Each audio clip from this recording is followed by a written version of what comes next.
Well, hello. It is I, Nolan. It is she, Jamie. What? And Oh my god. you gotta get It's it. so weird.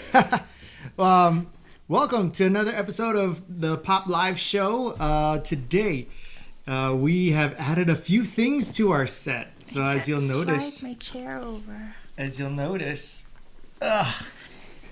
We got a shelf back there and some lights. It's still a work in progress, I know, but we're very excited about this. Anyways, happy Tuesday to you all. Hey, Brian's here. Wow, good to see you, my friend.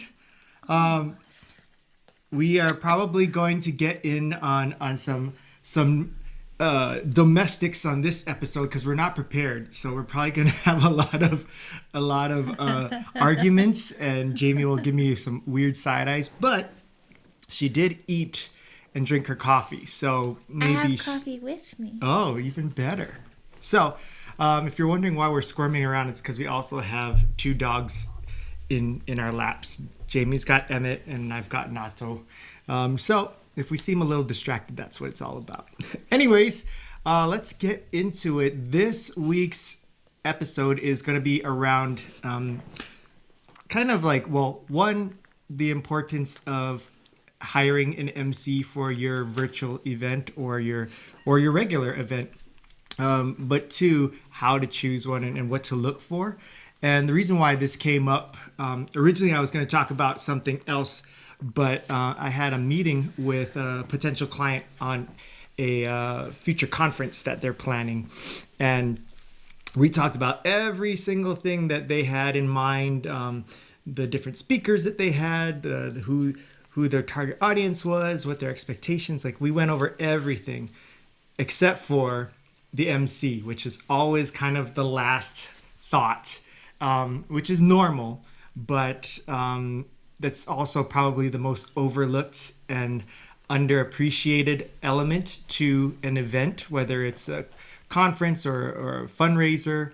And people don't realize just how important the MC is to the event, because honestly, the MC is the face of the event, the face and the voice. So if you have one that is obviously not a good fit for your event, it's glaringly obvious, and it could totally screw up the effect that your event has on its guests. But so they brought up the MC as the last topic that we were discussing, and it was kind of like, oh yeah, you're right, we do need an MC, don't we? Who should we ask? So and so, that person would be a good MC. They're well spoken and they're friendly. People like that person. And like, yeah, that's a great idea. And I said, oh, has so and so MC'd your event before? And they said, oh no, but I'm sure they'll be fine because they're very confident. And it was just like, this kind of conversation typically does happen, whether it's for planning a wedding or planning an event for nonprofits. Like, anytime that there is a necessity to have an MC, many times I've had conversations where the reason why they chose the particular person to MC or host their event was because, oh, they're nice, people like them, they're well spoken, they look good. Or even sometimes it's even and it makes sense to think this, but they'll say like, oh, they've been on TV before, or they're used to talking in front of people because of their profession. But there's a difference between being comfortable in front of a crowd, an audience, on camera, versus what an MC or a host does for a live event. And the way I feel like I have food in my teeth. Sorry. You're sniffling a lot, and it really picks up on the mic. Oh, sorry. When you go. Sorry. That's really gross. Sorry, guys. I shouldn't have done that. Yours sounds way worse than mine. It seemed like there's way more gunk in there. Mine is just because I just ate as well, and I had some spicy food. Oh, I was gonna say, how does that affect your nose if you just ate? But sorry, Brian. The way I always liken it to is the MC is like is like the conductor of the symphony or orchestra. You don't ever like you think, oh, the main event is the people playing the instruments, and that's true. They are the ones performing it, but the one who is keeping it all together and making it one cohesive sound and having the focal point where the orchestra or the band can reference like this is how we're leading. Just like that is what the conductor does. The MC or the host does that for the audience of an event, because the MC is the focal point where people are turning their attention to understand what's going on. The performers or the speakers are also relying on the MC to bring them on and set the tone, set the energy, set the mood.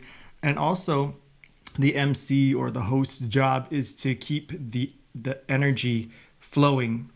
And nothing can kill the mood more than an MC who doesn't understand those elements. Because I mean, how many times have you been at, say, let's use a wedding as an example, like a wedding, and there's just this really emotional, wonderful speech where, you know, the bride's sister is crying and telling a wonderful speech, and then the MC comes up and thinks that this is an appropriate time to tell jokes because they think that a wedding MC is a comedian. And so uncle jumps up and goes, "Oh, where the tissue box is at? Hey, oh, everyone's sniffling over there. Oh, auntie, your makeup all running down." Ah. You know, it's just like, whoa, we just ruined a beautiful moment. And then the bride was going from feeling all love to like, oh, so embarrassing. Uncle is being so obnoxious. So these are just examples of just how you may not realize it, but just how important an MC is to your event. And so people are always wondering or thinking like it's no big deal. Like we'll just have anybody MC it. And being that I've MC'd events for over 15, 16 years, like it can seem like I'm biased in saying all this stuff. But for someone like Jamie, who has never MC'd, but has been on the other side, either as an attendee or a producer who is videoing things or stuff, she's very hyper aware of the flow of things and how the event is going and what the experience is like for the attendee. So I thought it'd be good for, far be it from me to share with you some of these things, but maybe you could share with the audience a little bit of what you've seen, some of the reasons why this is important. I think I'm very biased though, because I've been hearing this stuff from you for so long. And yeah, Brian. Sorry, I just read your comment, Brian. Super moke. That sounds like a comic character. Oh, this is a job for Super Moke. Oh my god. So, well, okay, yeah. Yes, you're biased because you've heard me say this a lot, but you've gotten really passionate about when somebody, like a client, has either said to us in meetings or I've shared with you what the client said, which is, oh, they're going to have so-and-so MC the event. And you either know that person or know that that person is not a professional. And you will give me a mouthful of why you think that it's I think it's important. just scary. What's scary I think about it? people don't realize how much the MC carries on them. And like the whole event, everything might be planned out, but if your MC sucks, it's going to be a junk event. Because you could have like all the best pieces, but if the thing holding the pieces together like doesn't know what they're doing, or they're just like very stale energy, or I don't know, it can just make it all suck. Yeah. I was hoping you would be more eloquent. People would not argue that she's very well spoken. But I think to the case in point, maybe some of the things that you look for in a strong MC, because I think we can talk about the importance of it, but maybe some examples of what we've seen where, because, okay, let's use, for example, people who will say, and no one in particular, but like, oh, we're going to have a newscaster MC the event, and most people are like, oh great, they're comfortable on camera, they're used to being in the public eye, they're going to be fantastic. What have you seen as far as why sometimes, and this isn't for all newscasters, like there are some that are actually really good, but just as a general rule, if someone were to just blanketed statement say, oh, newscasters emceeing, we're fine, what are some of the things that you've seen that can and has happened? I want to get in trouble. Well, we're not using any names in particular, but okay. And there are some good ones. Yeah, it's one of my heroes and idols is a newscaster as far as when it comes to emceeing. Yeah. So just know that this is no shade on newscasters in general. This is just to prevent you from having this, unfair expectations that all newscasters are going to be perfect MCs for your event. Are you reading the comment? Oh yeah. Hi, Linda. Linda said that she thinks Jamie has introvert superpowers that provides great perspective from an audience viewpoint. No worries. Wow, Linda, you just know how to make it sound so much better than what we do. Yeah. Thank you. But yeah, so what have you seen? I think so. Newscasters are really good at reading, but as the MC, you're not so much reading as thinking on your feet a lot and reading the energy of the room. And the energy of the room is not something that a newscaster ever has to deal with, because they're just talking to the camera or trying to tune out the room. Like if they're doing a live cast from a hurricane, they're trying to ignore everything around them and just talk to the camera. Mm-hmm. But as the MC, you have to feel everything that's going around you, and if something goes wrong, then you change it up, or it's a lot more thinking on your feet, and that's not something that journalism, it's not something that they do on camera. Yeah, because they're reading a script. Yeah, and for people who are on camera, like newscasters or actors, they are playing to an audience of, theoretically of one, where, see, this is what happens when I can't sniffle. It starts to go down the throat. The newscaster is playing to their director, or the actor to the director and such. So that's their feedback, or what they have in their mind as far as what they want to sound like. And then Anchorman, where they put the wrong copy in the teleprompter and then the Anchorman reads it. That is actually, like, I worked in a newsroom and that happened. It was an accident, but it happens. So they're processing as they read. Yeah. It's not it's very different. And with live events, especially so again, for nonprofits, I'm going to bring up examples from weddings, but it's not that they're not that far different from weddings, are not that much different from, hosting a fundraiser. It's just, they're very similar. But, how often have you been to weddings where it's obvious that the show has to be stalled, or something went awry, or they can't find, the next speaker, or the bride is in the bathroom or something like that? And how many times have you just kind of sat there in silence because the MC just makes it all uncomfortable and goes, okay, so I'm supposed to stall right now. They're telling me I need to stall because we can't find the bride. So, how's the food? How you guys doing? Good? Yeah.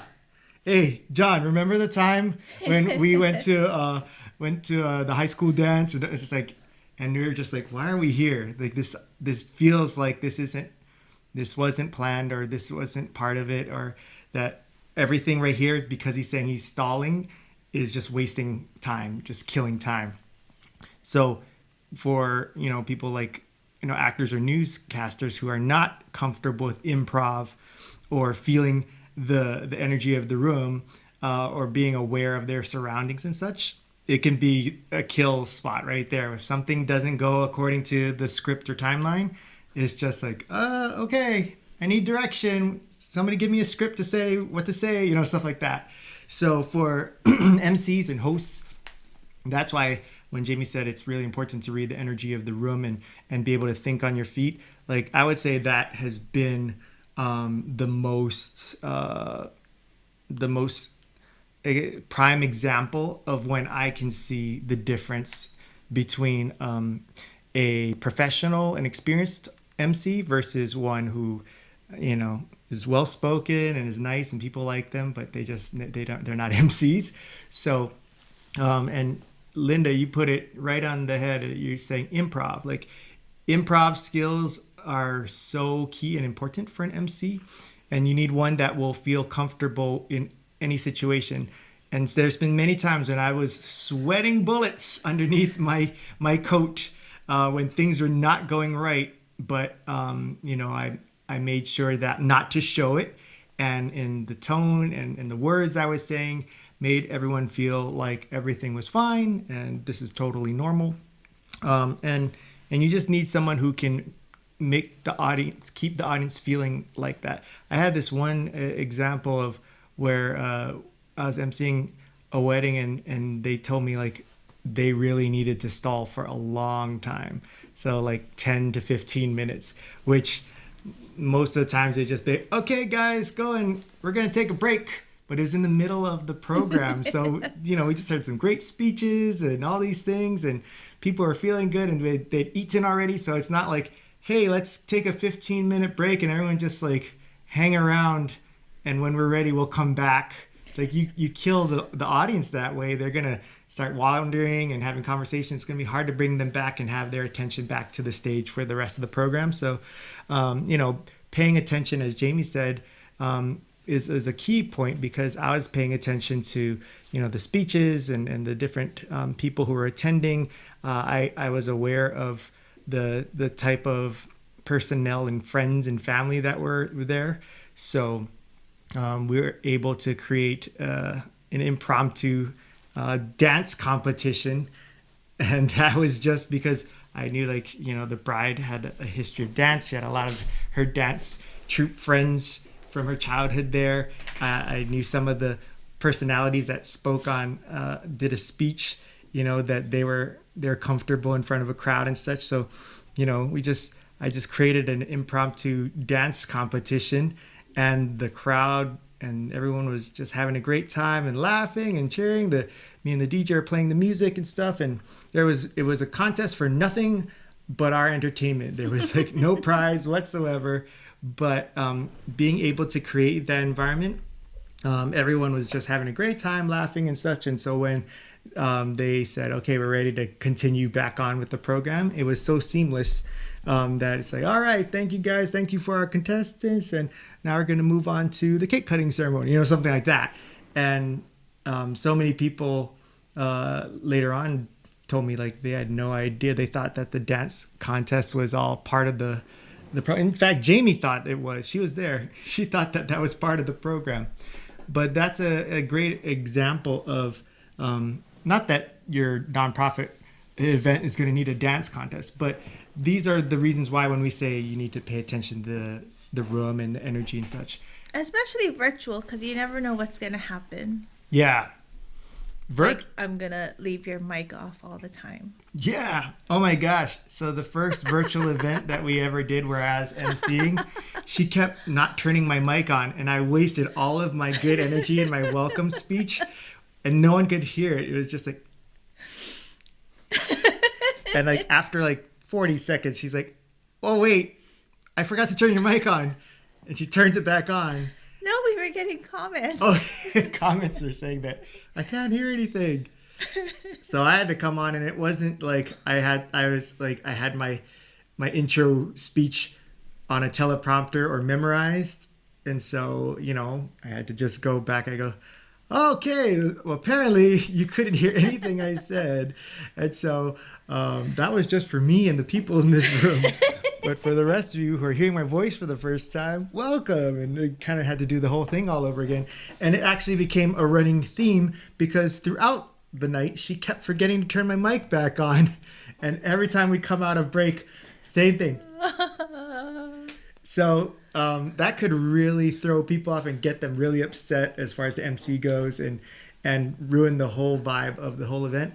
But for those who know that this is part of the game and know how to take that. And so I was able to actually turn it into like an on running joke and gag, so that by the end of the event, it was like I got to call it back to a funny, fun, lighthearted moment and stuff. And people specifically commented that like, oh, that was great. You know, even with the sound issues, it actually was so much more. It was so much fun seeing you play along with that, and stuff like that. So I can only imagine somebody who's not comfortable in those scenarios being just like so flustered. In fact, we had an incident where somebody that happened to somebody who had emceed several events, but they were nervous because they never done it in a virtual sense on camera, and it got really tough for them, and I felt awful. I wanted to go up there and like try and help, but it's a tough situation. So for having that kind of experience and confidence, it's so key. So when you're looking for someone who is possibly going to MC your event, you want to know what their experiences are like, specific to this kind of environment of being able to think on the fly. Someone who is a great listener and is aware of their surroundings. Like, I think that's why, for me, even though I do a lot of like interviews and such for our video shoots and podcasts, the ability to be a good interviewer has to do with your listening skills and stuff, and that has made a huge difference for when I'm emceeing, because I'm listening to what's going on and I can relate what goes on in my talk to what's being shared or said in the program. So if you're considering an MC that even when you're meeting with them, they don't seem to be paying attention or grasping the things you're telling them. Like, imagine if you're explaining to them what you're looking for in the event and what the theme of it is, or what your mission is that you're trying to accomplish.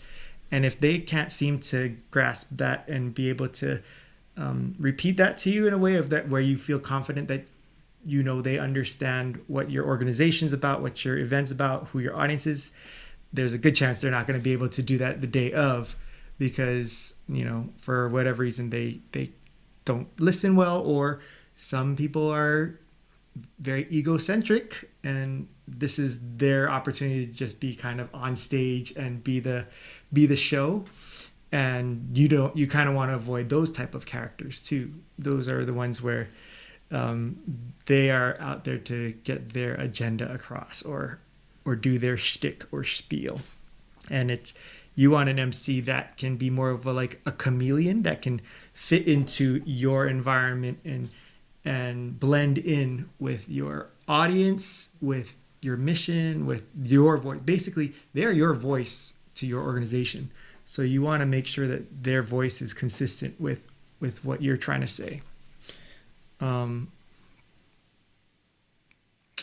don't know what else. I mean, there's other things that I'm sure I'm missing as far as looking for an MC. I would say, like, if you've seen them MC other events, and so you're at least familiar with their style and their skills, that's really good. And if you haven't seen it, see if there is any like video footage that you can reference, because you can't just, again, go off of like, oh, this person is not shy and they're really friendly. Like, who they are in person versus on stage or in front of a camera, a lot of the times can be very different people.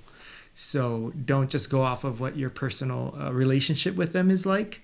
Try to see if you can find some kind of sample of their work or ability to MC something. Any thoughts, questions, comments, concerns? I'm just thinking about bad experiences, but that's not helpful. How would people find somebody like if they can't afford to hire a professional MC and they're just thinking about the people that they know? Okay.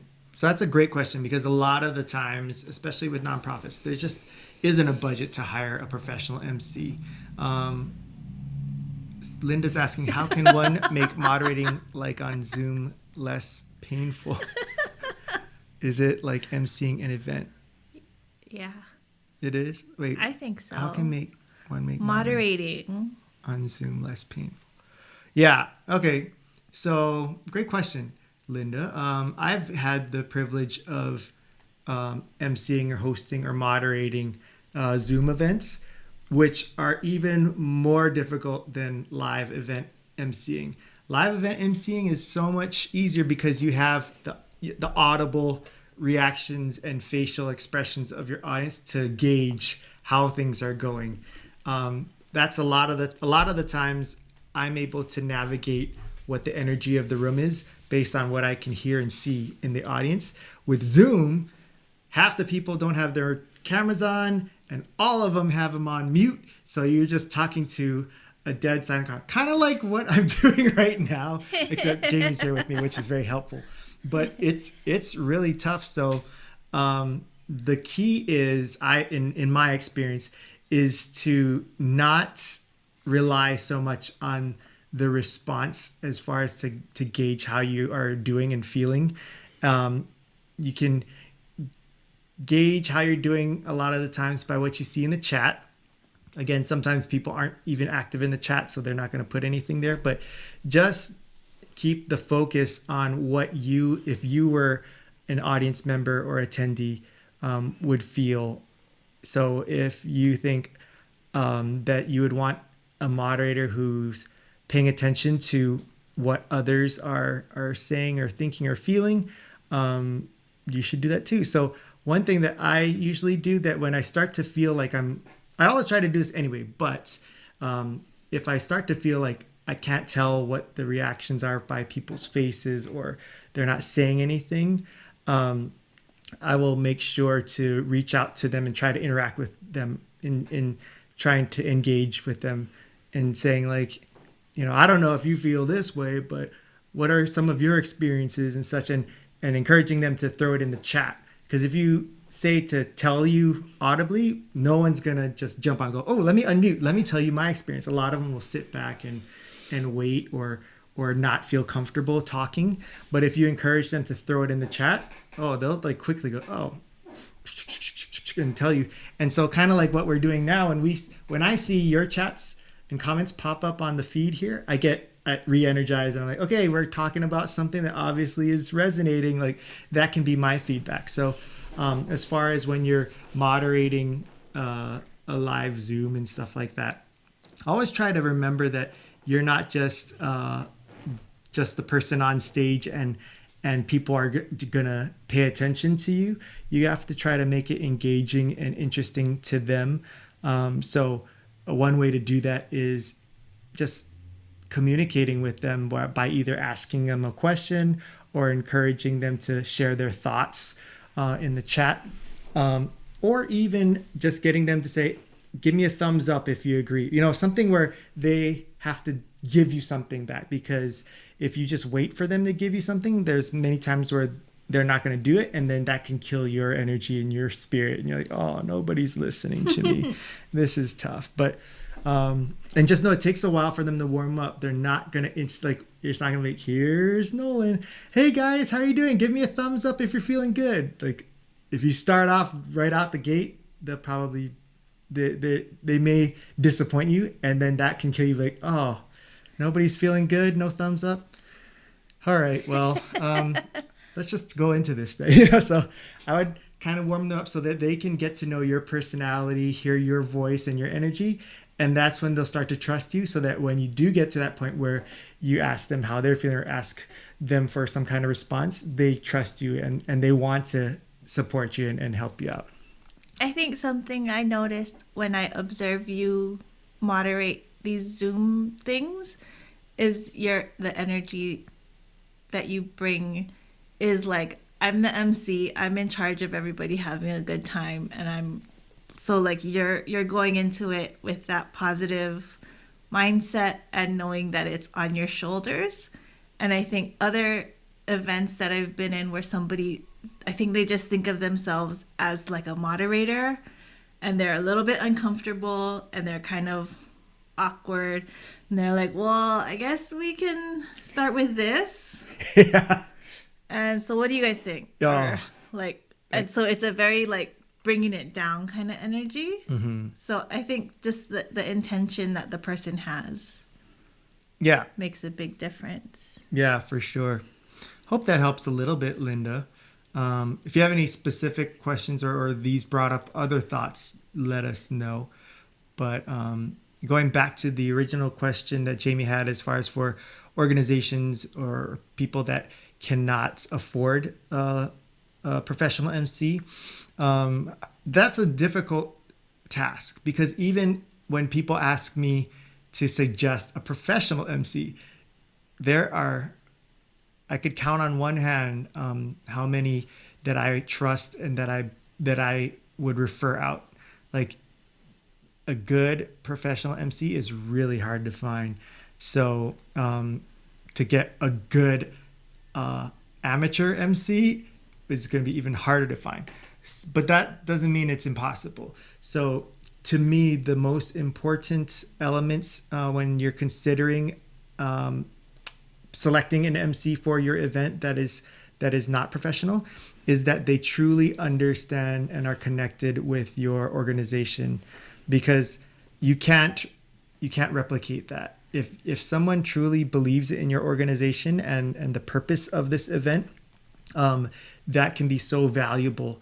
And people will be much more forgiving of their lack of experience or professionalism or their ability to think on the fly and improv and stuff.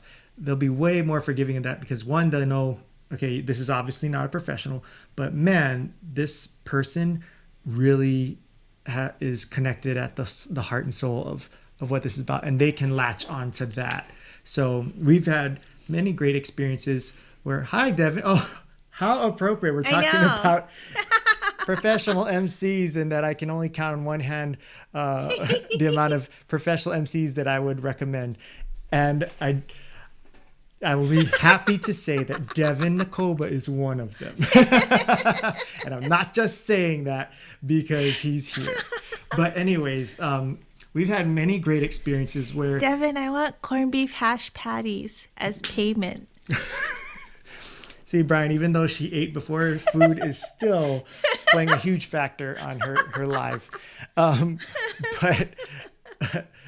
But we've had many great experiences where we've had people who just knew how to communicate the heart and soul of the organization that the event was for, because they actually, were a part of it and such. And that's what made it seem so real and help the audience connect to it on a level of, hey, so for instance, if it was for a fundraiser, it's like, wow, I get why people want to support this organization, because this person who's emceeing it has, shared with me and shows through the words that they say or their understanding of the work being done by the organization, that now I feel like I want to, jump on board as well. So I would say that's the number one key thing, is someone who truly understands your organization and can articulate and communicate for your organization and be the mouthpiece. Second one is one that is aware of, socially aware, And I say that... Not going to tell an inappropriate joke at a big fundraiser. Yeah. Like, we just, unfortunately, a few months ago saw an inappropriate example where there were professional people involved and they told an inappropriate joke and stuff at an event. And especially for our nonprofits, you have to have someone who really understands the sensitivity of the community and the attendees, that it's not a comedy fest where, hey, it's a joke. Like, you got to lighten up. No, you got to remember that there's a lot of emotions involved with this. So you got to be appropriate. Someone who knows what is the right thing to say. What is Brian saying? I have a hard time with the social awareness part. So don't hire Brian. And Devin, you're on here too. So if you have any suggestions, so we've already talked about some of the bad things that can happen from having the wrong type of MCs or hosts, and we're talking about what organizations can do when looking for an MC when they can't afford one to hire a professional one. Devin, if you have any suggestions or comments to this, please throw that in. Devin says, I so want to hear this story. What about what? I forgot what we were talking about. Inappropriate joke. Oh. Not on here. But we've seen that a lot happen though, like where, I've seen it a lot at weddings where a family member is the one who everyone loves, Uncle so-and-so, and he's so hilarious. And then Uncle so-and-so starts getting a little loose with the drinks and starts saying these jokes. And then there's race or religion or sexuality. And then everyone starts to go. So, yeah. And Devin, that's a great point too. He said, watch out for the inside jokes. That is a fantastic warning, because a lot of professionals too, but a lot of amateurs will do this to make themselves feel comfortable. They'll start kind of working specific people in the crowd that they know because they're comfortable with them. And so our friend, I'm going to throw his name out here because I don't care. Our friend Bip does that all the time. Bip will be in a crowd of many people, and whether he's not, this isn't him emceeing, this is just him talking, but he'll start just having these A and B conversations with me about inside jokes that only he and I will get, but the rest of the dozen people that are a part of this group are left to just be like picking their nose and like, what the heck is this talk? What is this about? Same thing goes with MCs too.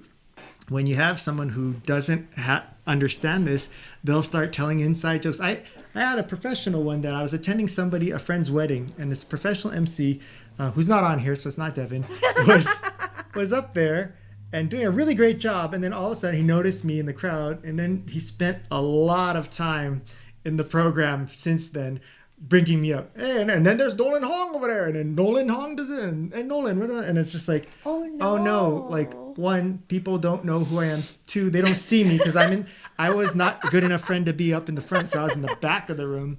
And three, for the bride and groom who this is about, they're just kind of witnessing a conversation between the MC and me, who cannot communicate back, only visually communicate. So only the MC knows what my response was. So you do. Oh, Devin says, why am I not just on this show? Because Devin, we don't plan these things out. We barely got on in time to make our 12:30 time slot. We will have you back on for a future one.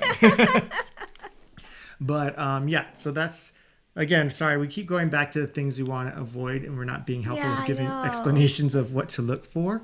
What else can people look for? You want somebody who is also excited and enthusiastic about when you offer it to them. If you have to convince them to be your MC, and convince them hard, it's probably not going to go well. Because there's a reason why they're resisting so much. There's a difference between resisting and those trying to be like typical Asian of like, oh no, you don't want me to do it, but they just need to hear you say, no, I really do. And okay, I'll do it. Like, that's different. But if it's somebody's like, no, honestly, please find someone else, I don't feel comfortable, or that's not something I've ever done, like all those kind of reasons, there aren't many cases where that'll turn out well, where you're like, see, I proved you wrong, I knew you better, you were fantastic as an MC, and you shouldn't have been worried about it. There's just too much of a risk involved with that. So if the people that you're trying to convince to do it are very resistant, just let them go and find someone else. Devin says, give the MC as much info as they need, find out if they are time specific or just need info, and let them go. So that's also a great point too. So maybe this is not related to how to find a good MC, but this could be also what you can do for an MC who whether they're professional or not, but especially if these are amateurs, the way you can really help them out is to give them as much information as possible. There's a difference between just giving them the program, which is what I've been given sometimes when I'm like, okay, what is the timeline and stuff, like, oh, here's the program. It's like, oh, the thing that everyone else in the audience has, where it just says 6:00 dinner, 6:30 program starts. Like, there's a whole lot of gap in there between dinner and program starts of information that I need to tell the audience that is not in this program. Like, where are the bathrooms, where to get your parking validated, like those kind of things. Yeah, so those very important key pieces of information that you would want communicated to your audience, especially if there's like as Devin said, like time constraints or specific times that they need to do it, or that there's a specific time frame that you're sticking to so that you can get in and out of the program by a certain time. All of that needs to be communicated to your MC far ahead. I've been fortunate enough where I've had enough experience where there have been situations where they give it to me like right before I go on stage and I have to figure it out there. But for the sake of your show and your program, try to avoid doing that and give the MC, especially if it's an amateur, like give it to them early and have a meeting with them, talk it out with them so they can truly understand what your expectations are.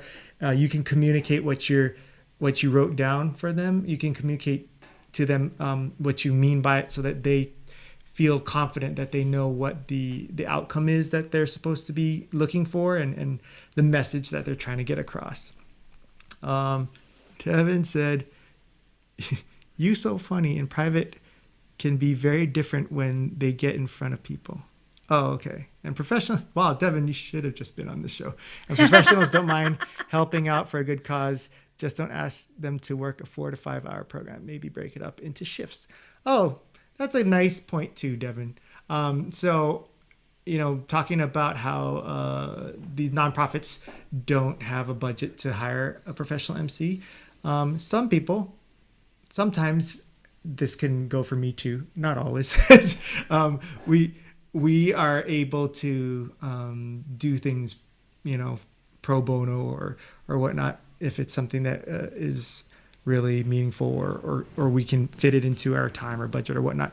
But if a professional is willing to help you out, really value that time. Just know that, while you may be there for 4 to 5 hours prepping and stuff, since you're not paying them, you want to have them there for as minimal amount of time, just because if you were paying them, you would be paying them by the hour and it would be hundreds of dollars per hour. So just think about it that way. Like, if you don't need them there 2 hours in advance just to make sure that they're there on time, which is what I've been told before, like, can you show up 2 hours before your first announcement? And then I'll say, oh, what for? And they say, oh, we just want to make sure that, you're there and everybody is where they need to be. And it's like, oh my gosh, like, I'll be there when I need to be there for me to do my job. But just show your appreciation for those who are generous enough to donate their time by not taking up as much of their time as possible. And then, Devin's comment about you so funny in private is very different from what you get when you're in front of people. So again, back to our point about how being in front of a stage and an audience is a very different environment than us hanging out as friends. Even if it's like, I've had many times when it's like, oh no, in front of like, dozens and dozens of strangers at the bar, they're always like Mr. Aloha or Auntie so-and-so. Like they can really move the crowd and stuff, but that's also very different than, a virtual event and stuff. So, any thoughts, any questions, comments, or concerns? We're going longer than I thought we would. So, I think we want to, instead of turning this into the Devin and Nolan conversation show, I want to thank Devin for jumping on and adding some really valuable pieces of nuggets of information and suggestions. And Brian And Linda, thank you so much for your comments. Again, every time we see these comments pop up, it's like feeds our soul. It's like, give me more. So thank you for joining us and helping us out with this one.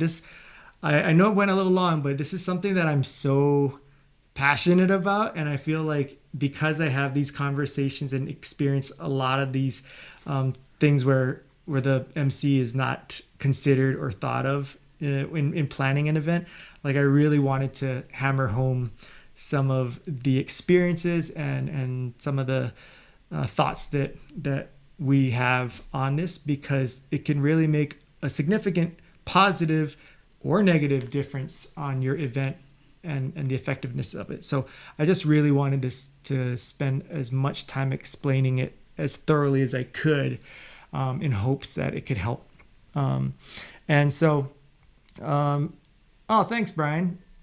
Every time Brian gives a compliment, I take it as like 10 times more valuable than a normal comment, because one, Brian will tell it like it is, but two, usually Brian is teasing us or something. So when he says something positive, it's like, oh, he's not just here because he just wants to see us crash and burn. That too, probably. Yeah, that too.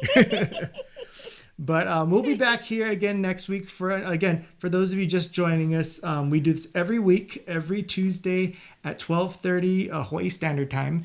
And again, the focus of this is to help our nonprofit friends and colleagues and clients with topics about marketing, video production, events, fundraising.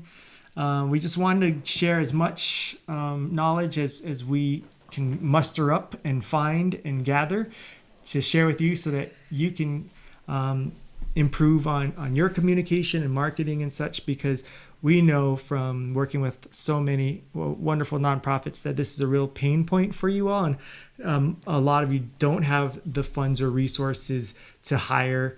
And so we just know that if maybe we can pass on some information to you, that you can do some things on your own, or at least be better prepared for when you do hire, professionals, that you know what you're looking for and asking for, so that you're not wasting money.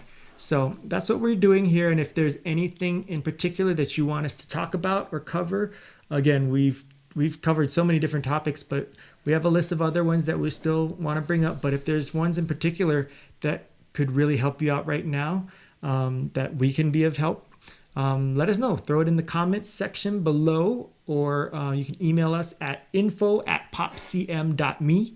Or if there's like a guest that you want on, like Devin, that you want us to have on and talk with, that would be that's something that we wanted to get involved with as part of our live shows. So let us know if there's anyone in particular, or a certain type of professional that you would want us to try and get to have on here. Because I think you're going to probably get tired of hearing from us all the time. So we'd love to have some professionals and experts on here as well. So Devin, don't worry, we'll get you on here again. And speaking of Devin, John Yamasato, Kyle Shimabukuro, and I are going to be doing our second episode of the Hanging Out with High Sessions live show. It's going to be a live stream on Facebook or YouTube Live. It's going to be on my personal and on my Nolan Hong media accounts. And this is the four of us doing a live stream. It's like a podcast. It's kind of like a live video version of what talk radio used to be, where you'd have like guests on and people would call in, and we'd have surprise guests and whatnot. So we actually have a lineup of surprise guests, which could include anything from entertainers to professionals, to friends, family, musicians. Who knows? Like we know, but you don't know. We're not telling you who's coming on, but it's a really fun show.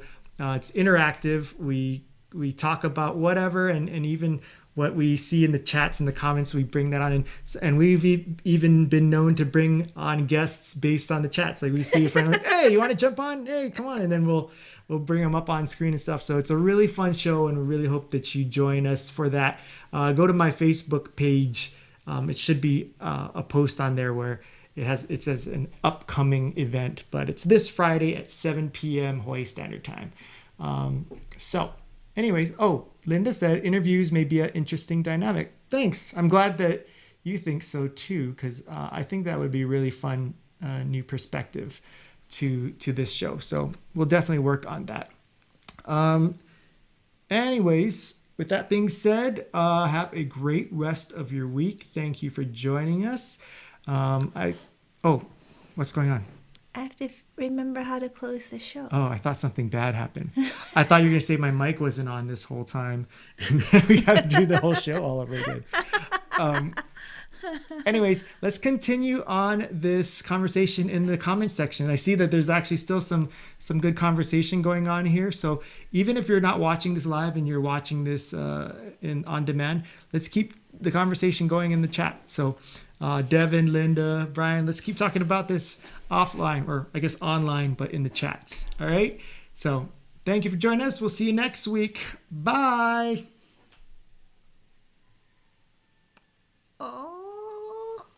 Oh no.